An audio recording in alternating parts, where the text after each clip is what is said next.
우리 세상을 살면서 친구를 사귀고 또 만나고 그렇게 하는 것은 중요한 일입니다. 우리 런던 타임즈가 친구의 정의에 대해서 현상 모집을 했고, 그리고 그 현상 모집에서 당선된 1등, 2등, 3등의 친구에 대한 정의를 보았는데요. 3등으로 당선된 대답은 친구란 기쁨을 더해주고 슬픔을 나누는 자이다 라고 대답했다고 합니다. 기쁠 때 기쁨을 더해주고 슬플 때는 그 슬픔을 반으로 감해주는 그러한 친구가 바로 진정한 친구다라는 것입니다. 2등으로 당선된 사람은요, 친구란 한 보따리의 동전이다. 이게 무슨 말이냐면 그저 내 모든 사정을 다 이해하는, 그리고 동정해주는 친구, 바로 그 친구가 진정한 친구다라고 이야기를 했습니다. 1등으로 당선된 사람은요, 친구란 온 세상이 나에게서 떠날 때, 또 나를 버릴 때에 내게로 오는 자가 진정한 친구다. 한마디로 어려울 때 나의 옆에 있어주는 친구, 바로 그 사람이 진정한 친구다라는 것입니다. 어떻습니까? 이 친구에 대한 정의를 생각하면서 이런 질문을 우리에게 해보게 됩니다. 나는 정말 진정한 친구가 있는가? 영어 속담에 이런 말이 있습니다. A friend in need is a friend indeed라는 이 속담이 있는데요. 어려울 때 도와주는 친구야말로 진정한 친구다라는 뜻을 가지고 있습니다. 바꿔 말하면 내가 정말 급하고 어려울 때 찾아와서 도와줄 수 있는 그런 친구가 우리의 가운데 있느냐라는 것입니다. 사람이요, 참으로 간사하고 변덕이 심합니다. 좋을 때는 자기 자신의 모든 것을 다 퍼줄 것처럼 그렇게 행동을 합니다. 그런데 막상 어떤 어려움이나 시련이 다가오고 뭔가 도움을 청하게 되면 그때는 정말 잘 알았다고 생각했던 그 친구가 나를 안면몰수하고 오히려 나를 더 궁지로 모는 그러한 경우도 보게 됩니다. 그로 인해서 정말 배신감과 절망감은 이로 말할 수가 없습니다. 힘들고 어려울 때 나의 옆에 있어주는 친구, 그리고 나를 도와주는 친구가 정말 진정한 친구인데요. 그래서 우리는 친구를 사귀는 것을 굉장히 신중해야 함을 말해줍니다. 그런데 우리에게 영원한 친구가 계십니다. 우리에게 언제든지 함께 하시고요, 내가 어려울 때든지 내가 기쁠 때든지 나의 모든 것들을 함께 나누고, 그리고 나의 모든 것들을 털어놓을 수 있는 진정한 친구가 계십니다. 부모님도, 그 어떤 사람도 나의 마음을 몰라줘도 나의 마음을 잘 알아주시는 친구가 있습니다. 그 친구가 누구냐면 하나님이십니다. 교회에서 많은 목사님들이 이런 설교를 합니다. 하나님과 인격적인 친밀한 관계를 가져야 합니다 라는 이야기를 많이 듣는데요, 하나님이 눈에 보이지 않는데 우리가 하나님과 어떻게 이러한 귀한 친구로서 또 이러한 교제를 나눌 수 있을까? 우리는 오늘 에녹을 통해서 그 해답을 찾아보고자 합니다. 창세기 아담의 족보 부분을 오늘 말씀은 보여주고 있는데, 이 족보를 가만히 읽다 보면 누구는 누구를 낳았고 몇 세에 죽었더라 라고 이야기를 하고 있습니다. 마치 이 족보가 굉장히 좀 말이 안 된다라는 그러한 생각도 하게 되는데, 왜냐하면 사람이 900살을 살았고 850살을 살았고 이렇게 말씀하고 있기 때문입니다.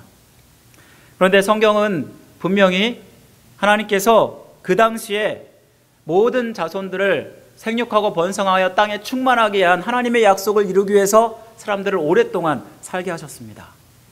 그리고 노아의 홍수 이후에 사람들의 생명이 줄어들었음을 우리는 알게 되는데요, 무엇보다 오늘 이 족보를 보면서 우리에게 가장 매력적인 사람이 한 사람 나옵니다. 그 사람의 이름이 누구냐면 에녹이라는 사람입니다.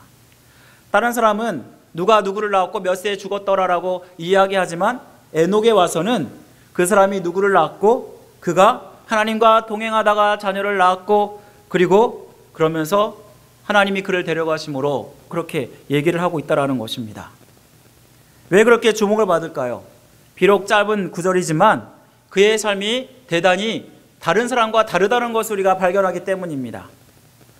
성경에서 유일하게 죽지 않고 하늘나라에 올라간 사람이 두 사람이 있습니다. 그 사람의 이름이 뭐냐면 엘리야와 오늘 말씀에 나오는 에녹이라는 사람입니다. 사실 이 땅 가운데 죽지 않는 사람은 없는데요. 그럼에도 불구하고 이들이 죽지 않았다는 것은 무엇을 얘기하냐면 이들이 하나님의 특별한 은총을 받은 사람이라는 것을 이 말씀을 통해서 깨닫게 됩니다. 그가 어떠한 삶을 살았길래 이러한 특별한 은총을 받았을까요? 오늘 본문 24절을 보니까 이런 말씀이 나옵니다. 에녹이 하나님과 동행하더니 하나님이 그를 데려가심으로 세상에 있지 아니하였더라. 그가 죽지 않았던 그 이유가 무엇이냐면 하나님과 동행했기 때문이라고 말씀하고 있습니다. 동행한다는 말이 무슨 뜻인가요? 원문을 보니까 함께 가다, 함께 행하다라는 그러한 뜻을 가지고 있습니다. 이 말씀에 보면 주어의 행동 의지가 굉장히 강조되어 있습니다. 에녹이 하나님과 동행하더니 라고 말씀하고 있는데 하나님과 결합될 때 이것의 의미는 하나님과 인격적인 교제를 나누면서 그러면서 삶을 살아간다라는 의미를 가지고 있습니다. 하나님과 부합된 삶을 살기 위해서 그는 의지적으로 하나님을 더욱더 위해서 살았다는 것을 말씀해 줍니다. 하나님이 우리에게 은혜를 주지만 또한 우리도 하나님을 위해서 뭔가를 해야 함을 또한 이 말씀은 보여주고 있습니다. 그래서 우리의 마음이 하나님과 딱 그 마음이 일치되도록 하는 것이 하나님과 동행하는 삶입니다. 혹시 일심동체 부부와 같다라고 우리가 얘기할 수 있는데요. 부부가 처음에는 마음이 서로 맞지 않습니다. 그래서 많이 싸우게 됩니다. 점점 세월이 지나가면서 서로 알아가게 되고 비밀을 나누게 되고 그리고 그러면서 마음이 통하는 그러한 사이가 됩니다. 마치 우리와 하나님과의 관계가 그렇다라는 것입니다. 그렇다면 에녹이 어떠한 삶을 살았길래 하나님과 동행하였다라고 말씀하고 있을까요? 먼저 그는요, 하나님의 심판을 준비하는 삶을 살았다라고 이야기할 수 있습니다. 에녹의 삶은요, 둘로 나눌 수가 있습니다. 오늘 창세기 5장 22절을 보면 무드셀라를 낳은 후와 무드셀라를 낳기 전의 삶이 달랐다는 것을 오늘 5장 22절 말씀은 보여줍니다. 그가 65세에 무드셀라를 낳았습니다. 그런데 이 무드셀라라는 그 이름이 무슨 뜻이냐면 무트, 죽다란 뜻과 셀라, 보내다란 뜻입니다. 다시 말하면 이것이 뭘 얘기하냐면 내가 죽으면 하나님의 심판이 올 것이라는 것을 이야기해 주는 것입니다. 이 에녹이 이렇게 그의 이름을 지었던 것은 하나님의 심판이 온다는 예언을 하나님으로부터 받았기 때문이었습니다. 호기심에서 정말 무드셀라가 죽을 때 노아의 홍수가 왔는지 심판이 왔는지를 가만히 살펴보니까요, 우리 무드셀라를 낳을 때가 65세입니다. 에녹의 나이가 65세고요. 그리고 무드셀라가 라멕을 낳을 때가 187세입니다. 그리고 이 라멕이 노아를 낳을 때가 182세입니다. 그러면 187세, 182세를 더하면 무드셀라의 나이가 나오고 그리고 무드셀라가 이 나이 때 노아를 낳았음을 우리는 알게 됩니다.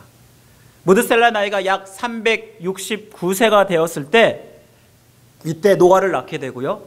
그리고 그 다음 말씀, 이 말씀을 보면은 노아가 600세 되던 해에 홍수의 심판이 일어났다고 말씀하고 있습니다. 무드셀라가 이 땅 가운데 가장 장수한 사람이라고 얘기하는데요. 그 사람이 자그마치 969세를 살았습니다. 그러면 우리 무드셀라가 369세에 노아를 낳았으니까 600세를 더하면 969세가 됩니다.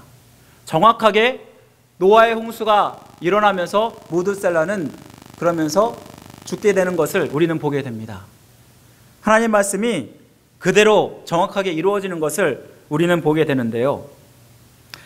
하나님이 에녹을 통해서 심판이 올 것을 예언을 받고 그리고 그 이름을 무드셀라라고 지었던 것은요, 죄악이 점점 관영해지고 하나님이 더 이상 이것을 참지 못해서 심판이 올 것임을 그가 예언을 받았다는 것을 말씀해 줍니다. 만약 이러한 예언을 하나님께서 받으면 우리는 어떨까요? 이 에녹은요, 이러한 예언을 받기 시작할 때부터 하나님과 동행하기 시작합니다. 이 말은 다시 말하면 그가 300년 동안 하나님의 심판을 준비하며 살아갔다는 것을 말씀해 줍니다. 우리가 하나님과 동행하는 삶은 무엇을 얘기하냐면요, 항상 심판을 준비하는 삶을 살아간다는 것을 이야기합니다. 어쩌면 심판을 준비하라 그렇게 얘기하면 이 말이 나와는 전혀 상관이 없는 먼 나라, 다른 나라 이야기 같이 생각하는 경향이 있습니다. 그런데 우리가 이 심판을 준비하는 것은요, 결국은 하나님께서 우리에게 주신 소망을 가지고 살아라는 그런 의미를 가지고 있습니다. 우리가 이 땅에 올 때는 태어난 순서가 있습니다. 그래서 나이별로 우리가 이 땅에 오지만, 그런데 우리가 이 땅을 떠날 때는 아무도 모르고 그리고 나의 손으로 가는 것이 아닙니다. 아무리 건강해도 하나님이 데려가시면 우리는 한순간에 그렇게 가야 하는 것이 우리의 인생입니다. 제가 이전 교회에서 어떤 권사님이 자기가 여기 교회에 온 지 20년이 되었다라고 말씀하시는 것이었습니다. 자기가 그때는 60세로 창창했는데 벌써 80세가 되었다라는 말씀을 하는 것이었습니다. 그리고 이제 자기가 죽을 준비를 해야 된다라는 그런 말씀을 하는 것을 들은 적이 있습니다.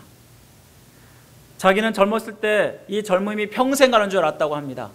그런데 벌써 80세에 나이가 들으니까 이제는 죽음을 앞으로 생각한다라고 이야기하는 모습을 듣게 되었습니다. 우리의 인생은 잠깐입니다. 언제 갈지 모르는 것이 우리의 인생이고요.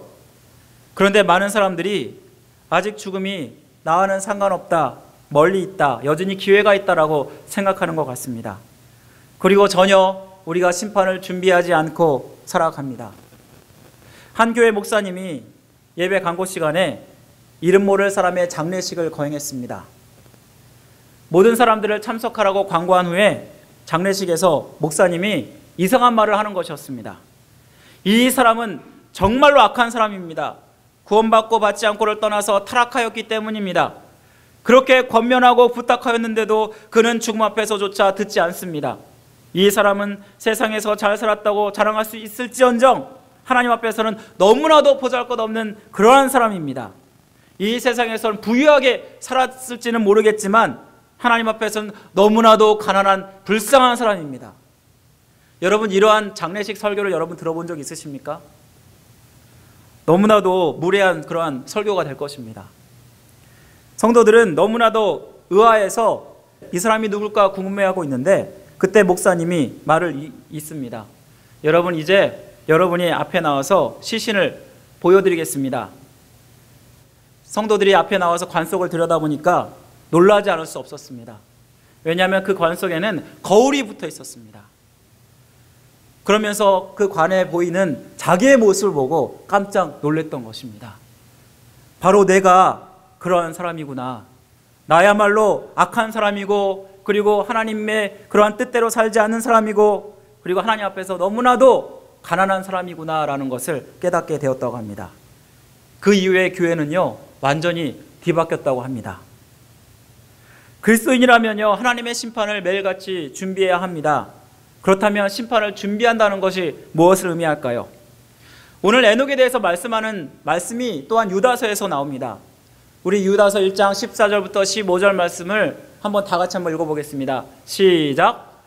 아담의 7대 손 에녹이 사람들에게 대하여도 예언하여 이르되 보라, 주께서 그 수만의 거룩한 자와 함께 임하셨나니 이는 뭇사람을 심판하사 모든 경건치 않은 자의 경건치 않게 행한 모든 경건치 않은 일과 또 경건치 않은 죄인의 주께 거스려 한 모든 강팍한 말을 인하여 저희를 정죄하려 하심이라 하였느니라. 이 말씀에 보면 모든 경건치 않은 자들은 누구를 얘기하냐면 하나님 없이 제 마음대로 살아가는 자들을 얘기합니다. 에녹이 이들을 향해서 주님께서 천사들과 함께 임하셔서 이 부패한 시대를 향해서 그가 가만히 있지 않고 심판을 선포한다라는 말씀입니다. 그는 이렇게 하나님 말씀을 선포할 때 그가 스스로 경건한 삶을 살지 못했다라면 이러한 말씀을 선포하지 못했을 것입니다. 그러나 그는 불경건한 모든 행동들과 모든 안악한 말들을 반드시 정죄할 것이라고 하나님의 그 말씀을 받고 경고를 하고 있다라는 것입니다. 그렇다면 경건치 않은 행동이 무엇을 우리 얘기할까요? 유다서 1장 16절의 말씀에 보면은 경건치 않은 말과 행동은 무엇을 얘기하냐면 원망하고 불만을 토하고 자신의 악한 욕구대로 행하고 스스로 자랑하고 자신의 유익을 위해서 아첨하는 그러한 것을 말씀하고 있습니다.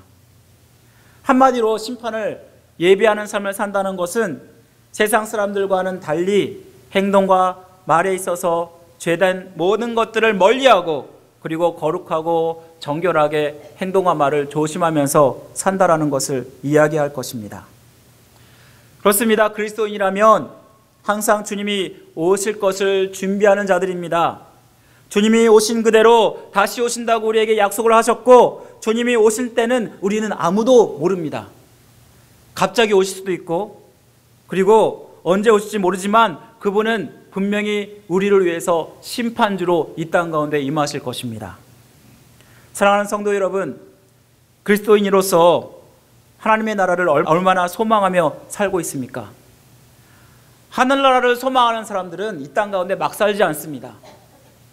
주님의 오심을 준비하면서 주님이 나의 삶을 어떻게 생각하실까 항상 생각하면서 살아갈 수밖에 없습니다. 죄악된 것을 멀리하고 경건하고 거룩한 삶을 위해서 사랑함으로 말미암아 하나님과 동행하는 복된 인생이 되시기를 간절히 바랍니다. 두 번째로 하나님과 동행한다는 것이 무엇을 얘기할까요? 바로 하나님을 기쁘게 하는 삶을 산다라는 것입니다. 하나님과 동행하는 삶은요, 하나님의 심판을 준비하는 삶이 소극적인 삶이라고 얘기한다면 하나님을 기쁘게 하는 삶은 적극적인 삶이라고 이야기할 수 있습니다. 사실 에녹이 살 때에 그 당시에는 가인의 후손이 함께 공존했습니다. 아담과 하와가 자녀를 낳은 후에 아벨이 가인 때문에 죽게 되고 그리고 셋을 통해서 하나님의 백성들을 이어가십니다. 그런데 이 6대손을 서로 비교해 보면 가인은요, 마지막 6대손이 라멕이라는 사람인데요, 그가 아내 둘을 취하고 살인을 저지르게 됩니다. 그리고 이 살인 때문에 얼마나도 그 당시에 많은 그러한 폭력과 그리고 얼마나 많은 죄가 관영했는지를 이 말씀은 보여주고 있습니다. 이에 반해서 하나님의 사람 에녹은 어땠습니까? 하나님을 항상 기억하고 하나님을 기쁘시게 하는 그러한 삶을 살아갔다라는 것입니다. 여기에 보시면 가인의 또 에녹이라는 사람이 또한 나옵니다. 2대손이죠. 그리고 셋의 계열에는요, 에녹이라는 사람이 6대손입니다. 그런데 이 에녹이라는 가인의 계열은 에녹성을 지어서 자기를 위해서, 육체를 위해 살아갔던 사람을 얘기하고요. 그리고 셋의 에녹은요, 하나님을 위해서 하나님과 동행했던 그 사람을 이야기하는 것입니다.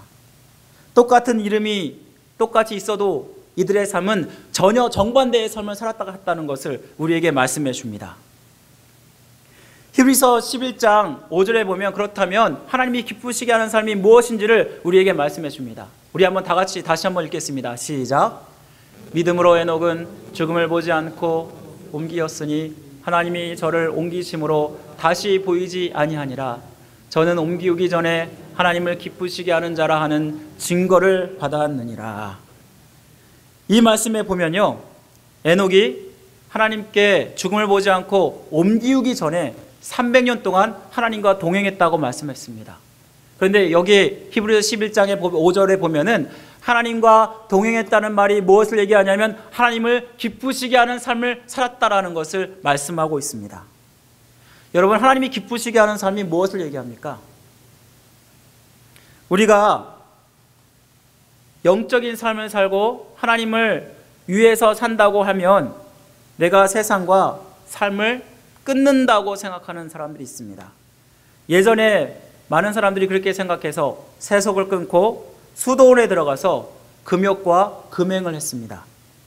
그러면서 하나님을 만나고 하나님께 집중하고 신앙의 순수성을 지키기 위해 하는 것이 바로 영적인 삶이고 하나님을 기쁘시게 하는 삶이라고 착각한 적이 있습니다. 지금도 마찬가지입니다. 신앙과 세상이라는 이중적 잣대로 우리는 이 땅을 살아가는지 모르겠습니다. 교회에서는 하나님과의 관계가 괜찮으면 세상의 삶이 어떠하든지 상관없다고 생각합니다. 주일 예배 빠지지 아니하고 예배 잘 드리고 교회 봉사 열심히 하고 그렇게 열심히 신앙생활을 하면 괜찮은 신앙인이라고 우리는 생각하고 있습니다. 그런데 세상에서는 그렇지 않은 우리의 모습을 보게 됩니다. 이것이 정말 하나님이 기뻐하는 그런 삶일까요? 에녹이 이렇게 하나님과 동행하는 삶을 살았다라고 생각하십니까? 에녹이 하나님과 동행했다고 해서 완전히 다른 삶을 산 것이 아닙니다. 오늘 창세기 5장 22절에 보면 이런 말씀이 나옵니다. 무드셀라를 낳은 후에 300년을 하나님과 동행하며 자녀들을 낳았으며 라고 말씀하고 있습니다. 여기에 보면 이 사람이 하나님과 동행하면서 이 세상과 분리된 삶을 살아가는 것이 아니라 하나님과 함께 동행하면서 자녀를 낳았고 가정생활을 영위하였고 그리고 믿음생활을 유지했다라고 말씀하고 있습니다. 이것이 무엇을 얘기하냐면 우리가 하나님을 기쁘시게 하는 삶이란 무엇이냐면 우리의 삶 모두를 하나님께 드린다라는 것을 의미합니다. 에녹은 매 순간마다 하나님과 인격적인 교제를 나누고 하나님과 동행하는 삶을 살았습니다. 이러한 삶을 하나님은 기뻐하셨다라는 것입니다. 사람은 하나님의 영광을 위해서 창조되었습니다. 하나님을 기쁘게 하기 위한 것이 바로 우리 인간의 최종 목적입니다. 하나님을 기쁘시게 하는 삶이 그러면 무엇일까요? 바로 우리의 삶이 예배가 되게 하는 것입니다. 로마서 12장 1절 말씀에 보면 이런 말씀이 나옵니다. 그러므로 형제들아 내가 하나님의 모든 자비하심으로 너희를 권하노니 너희 몸을 하나님이 기뻐하시는 거룩한 산 제사로 드리라. 이는 너희가 드릴 영적 예배니라. 우리의 신앙에서 신앙의 꽃이 무엇이냐면 예배라고 말할 수 있습니다. 우리는 하나님께서 그 기뻐하시는 영적 예배를 드리는 것은 교회에서 예배로 끝나는 것이 아니라 우리의 예배가 또한 신앙의 삶 가운데 연장이 되어야 함을 말씀해 주는 것입니다. 예배 드릴 때만 거룩한 척하지 말고 가정에서나 직장에서나 학교에 있든지 어디서나 누구를 만나든지 하나님을 기억하고 하나님이 나를 지켜보신다는 사실을 항상 기억하면서 우리가 하나님이 어떠한 삶을 기뻐하실지 생각하면서 사는 것이 바로 예배라는 것입니다. 그러려면 우리는요, 하나님의 뜻을 먼저 아는 것이 필요합니다. 하나님의 뜻을 아는 것은 저절로 되지 않습니다. 하나님의 기뻐하시는 삶이 무엇인지 알려면 날마다 하나님 말씀을 되새겨보고 묵상하는 것이 필요합니다. 그래서 여호수아 1장 8절 말씀 이렇게 얘기합니다. 이 율법책을 내 입에서 떠나지 말게 하며 주야로 그것을 묵상하여 그 안에 기록된 대로 다 지켜 행하라. 그리하면 내 길이 평탄하게 될 것이며 내가 형통하리라. 하나님이 기뻐하시는 삶을 살기 위해서 우리는 우리의 삶이 예배가 되어야 되고 이 예배의 삶을 살기 위해서 우리는 하나님의 뜻을 알아야 된다라고 말씀하고 있는데 이것은 그냥 저절로 되는 것이 아니라 우리 나름대로 열심히 하나님의 뜻을 알기 위해서 어떠한 수고와 헌신이 필요함을 우리에게 말씀해 주는 것입니다.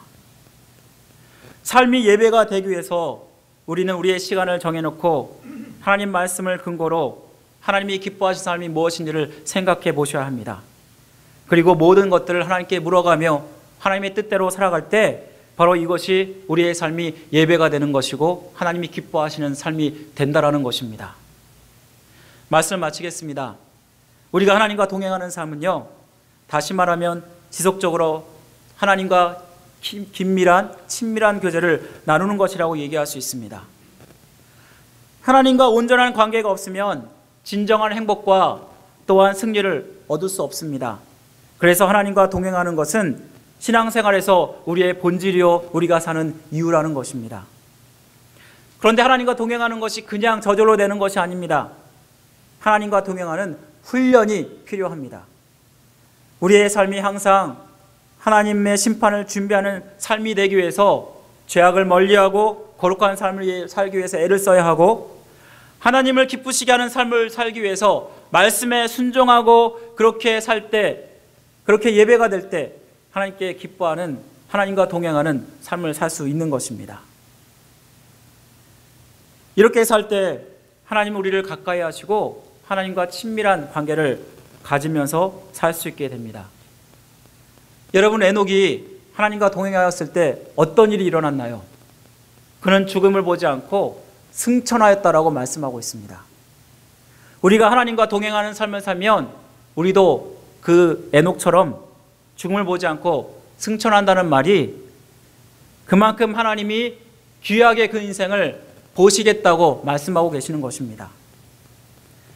에녹은 하나님과 동행함으로 말미암아 하나님께서 그를 천국으로 데려가셨고 영광스러운 최후의 승리를 그가 얻게 됩니다.